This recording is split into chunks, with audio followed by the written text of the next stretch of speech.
Mailman Mechanic, and I know I'm gonna get people. I get people asking me all the time, how did you have a right-hand drive conversion like this? Well, you're gonna look at this and go, did you buy it this way? No, not really. I kind of copied it. So last I checked, there's a place where you can spend about $1,700 for your specific vehicle. They'll send a bunch of metal over and some pulleys and stuff, and where you can bolt it in or pay somebody to bolt it in. This is very similar to what they sell. So on this vehicle, I went to Tractor Supply and bought a couple of pulleys. I tried to get them to match roughly the same size. They were short on one, so I got this one, and then I got this one. They didn't even bother painting it.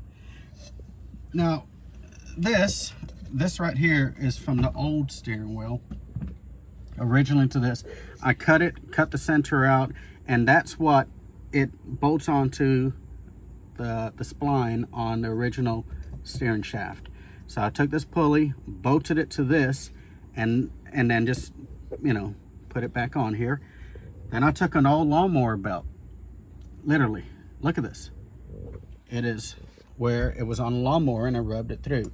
I could have bought a new one, but I had one, and I've had this on here for, oh my, at least 8 years, and it never fails. Got a steering wheel, bolted it to this pulley, and then this was the hardest part. I just tried to find some metal under here, took the glove box out and welded, just did some welds, made a box, and then I bolted it to the metal or some really thick plastic. A lot of vehicles have plastic, but this one has metal. And then I just kind of, you know, moved everything up here. On this, I just moved this turn signal over. I don't always do that. Okay, and then the second hardest part is the brake pedals. So I took some 1/8 inch, I think it was, steel, and I took these eyelets, right? They move, and I just welded one to each side, figured out where I needed to put it, and then, as you can see, you know, just cut and put it to where this was pretty straight, or at least above, to give it some leverage. I had to put a spring on it because all this metal adds a little weight, so the lights will always stay on. So just figured out to do that. And then there's the most important one.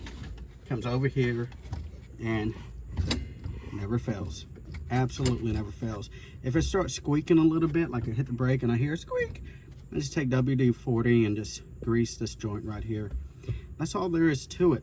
Now, not on this one, but I have another kit where I run a smaller rod over to the gas pedal, and whenever I hit the gas pedal, it moves and hits that the original gas pedal. This one, it actually, this vehicle still has manual linkage to the throttle body. So I just ran a bicycle cable over to the throttle body, and when I hit this, it moves as well. Okay, so I think I spent maybe $300 on metal and little pulleys and eyelets and stuff, and it works. It's been working for 8 years, and I haven't had this vehicle the whole time. I put it together, I sold it, went through several carriers, and I bought it back, and it still works. And I didn't do this nonsense up here, but my kids won't let me get rid of it. Anyway, yeah, you could, if you take some time, you got just a cheap old welder, you can make yourself a right-hand drive kit, save a lot of money, and have bragging rights. See you at the mailbox.